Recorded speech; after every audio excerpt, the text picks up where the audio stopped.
So in honor of all fathers, I bring you this video. Well, my name is John Paul, and nope, I'm not a pope, even though I love to help you cope and instill in you some hope. Today, you and I are dope. Well, Father's Day is right in the corner, and I want to talk about the importance of fathers in our lives, the role that fathers play to make us and help us to, establish our identity as a person. If this is something you are interested in, then stay tuned.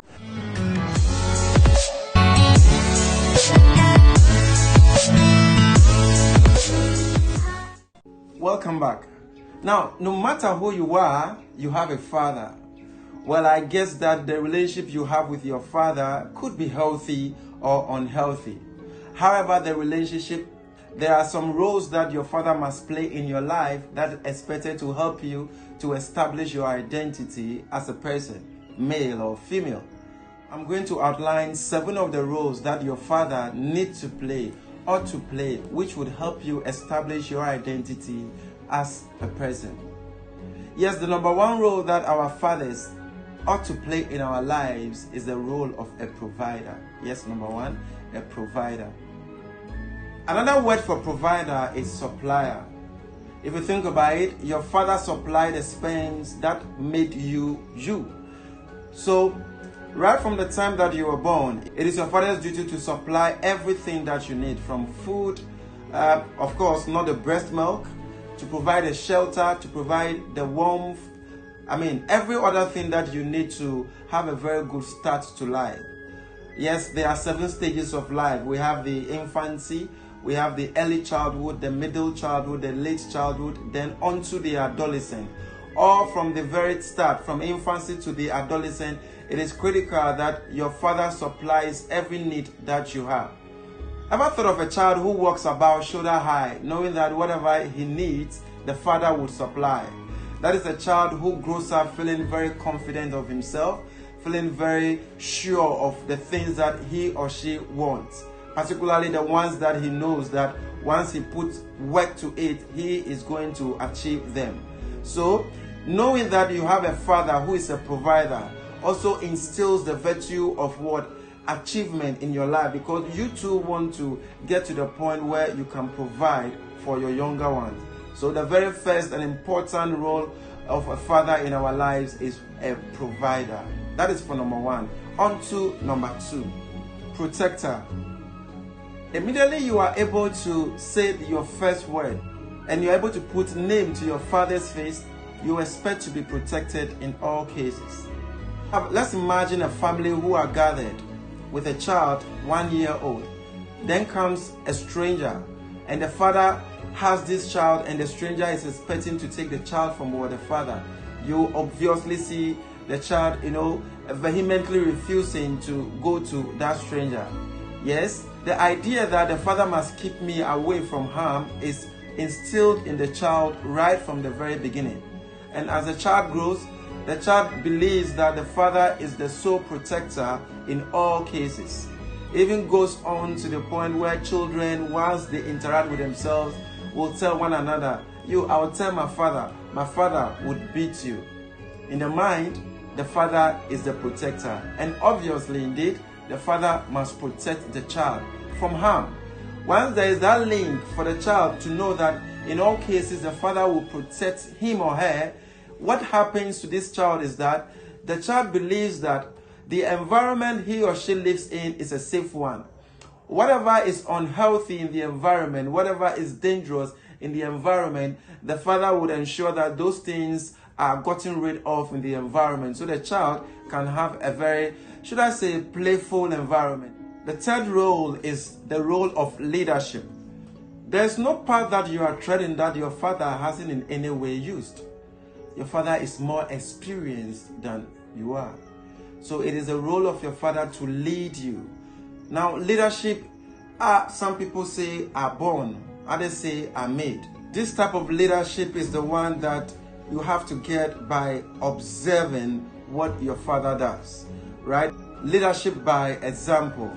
Well, children, as you may know, they observe and learn things that you are not even sure of. So in situations that you see that your father comes crumbling down, then it means that your father is not exhibiting leadership qualities. You must observe and see how your father does things. Every situation that you are going to be faced with in life, you are going to meander your way through by the leadership qualities that you have emulated from your father. Very important. So fathers must in all ways also build capacity and ensure that their environment, their home, is a place that is nurturing the younger one to help them become leaders in life. In no time, that child who has a father from whom he is acquiring this quality, you see him taking up, leadership positions in school. You see him going on to be ahead of his peers in terms of having things done in school, even so at home. So you grow up knowing that there are things that you ought to do, and because you have learned that trait from your father, you are able to do them, and having people follow you, you become very influential, because even your peers, your friends are going to see that you are indeed a leader. So it's very important that we emulate this quality and learn it from our fathers. The fourth role I want to highlight is the role of a teacher. Yes, a very important role that we can never underestimate. Everything that you will ever know in this life, your father must be the one to teach you. Of course, with your mother.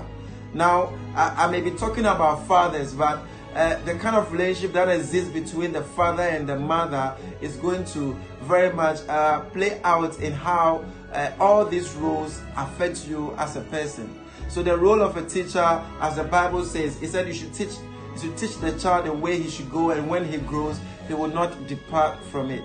So if this is done very well, whenever you are not even in the presence of your father, when you're doing the wrong thing, the voice of your father plays out in your mind.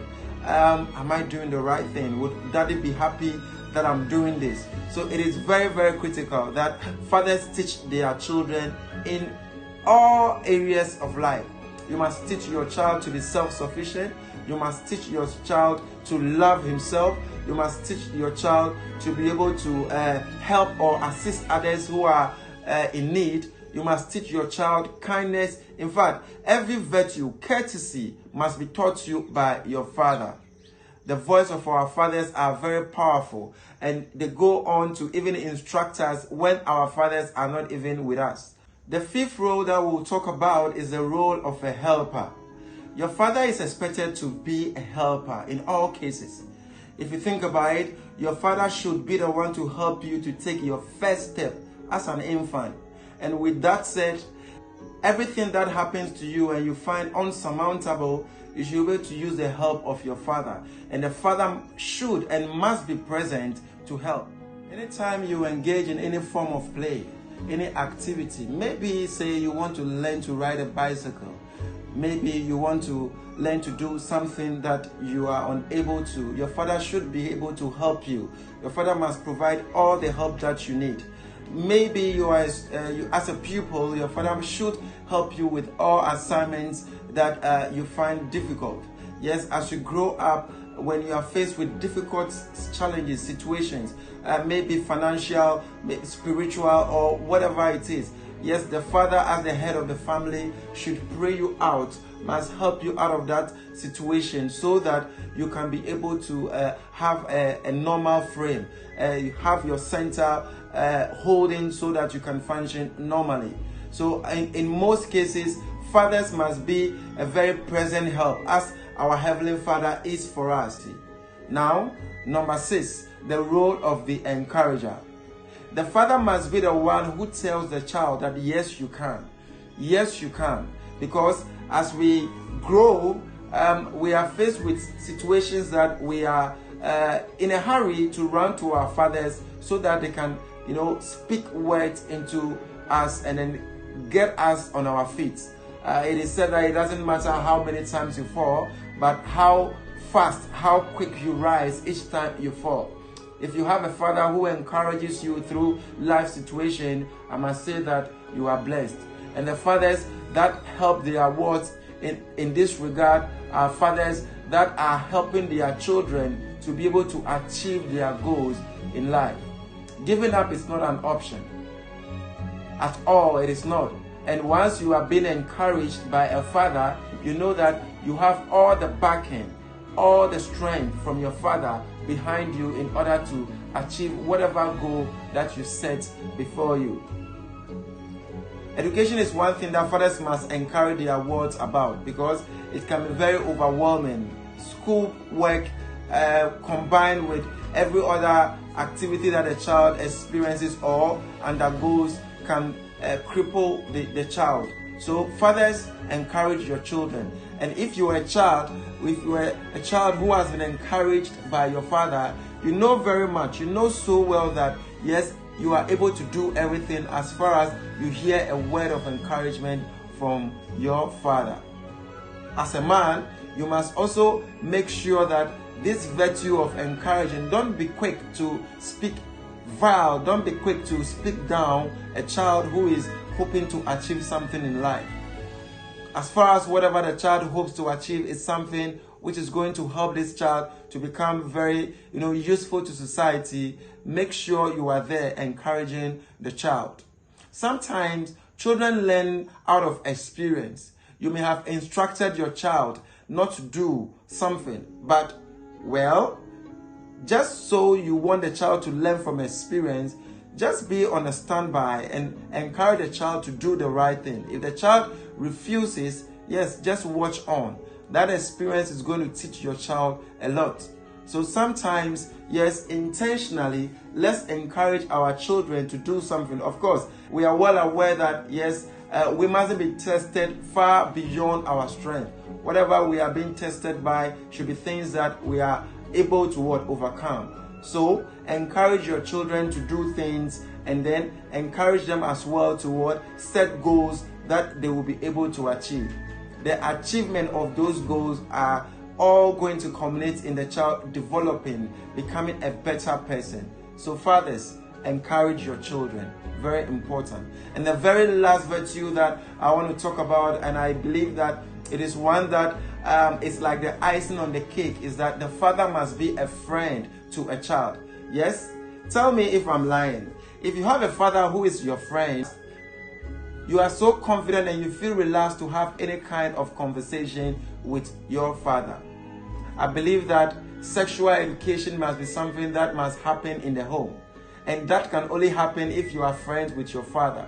From the part of the world that we find ourselves, this is a subject which is very sensitive, and parents leave these subjects to, other friends to be telling their words what to think and what to do. I think that importantly, as a girl child, the idea of menarche must be told you by your father. Of course, as your father has a relationship with your mother, this is something that you must be told or taught by your father, so that no other person who maybe by the father they are a year or two older than you, or by their father they have the experience, will be giving you, false teachings about some of these things. When this happens, it draws you away from, your parents, and then you tend to trust more in those friends who have that little experience. So I always teach fathers, when I have the opportunity, that you should captivate your children so that you have a hold over them, so that people or others, unscrupulous others, will not be teaching or instilling wrong virtues into your child. Importantly, please be friends with your child. Be friends with that daughter. Be friends with that boy of yours, so that son of yours, so that you can be able to achieve a lot together. I have come this far, and when I interact with my father, people look on and say, "Is that really your father?" Yes, he is. We have been friends. I try not to hide things away from that man, because we have been friends and I want it to remain as such. A 72-year-old man who is very strong and refusing to grow. I call him old boy rather than, a typical name for a father. So importantly, I expect that you instill the virtue of friendship that must be very respected.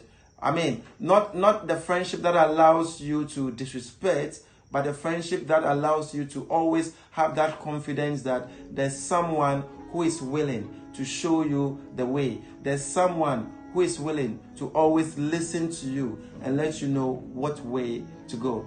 That has been the 7 roles that I think that when fathers, play out these roles well, they are going to end up having very responsible adults. Now, outside of this, I want to just say this quickly, that mothers should desist from speaking ill about their fathers to their children, so that children do not grow up thinking that their fathers are evil. Whatever relationship you had with your husband as a mother, it is between you and your husband. Don't let it transcend going on to affect how your children should perceive their father. It is important that you always project your husband to your children in a light that would allow them to be comfortable around them. All of these are expected to, just shine the light on Father's Day. We want to respect and say to all fathers that we appreciate you. You are doing a good work. If you are not in touch with your daughter, with your son, please look for that child so that you can have a relationship going. It is going to help you. It is going to help that child. That has been John Paul, the Mouthpiece, telling you very important things that you ought to know about fathers as we celebrate Father's Day in no time.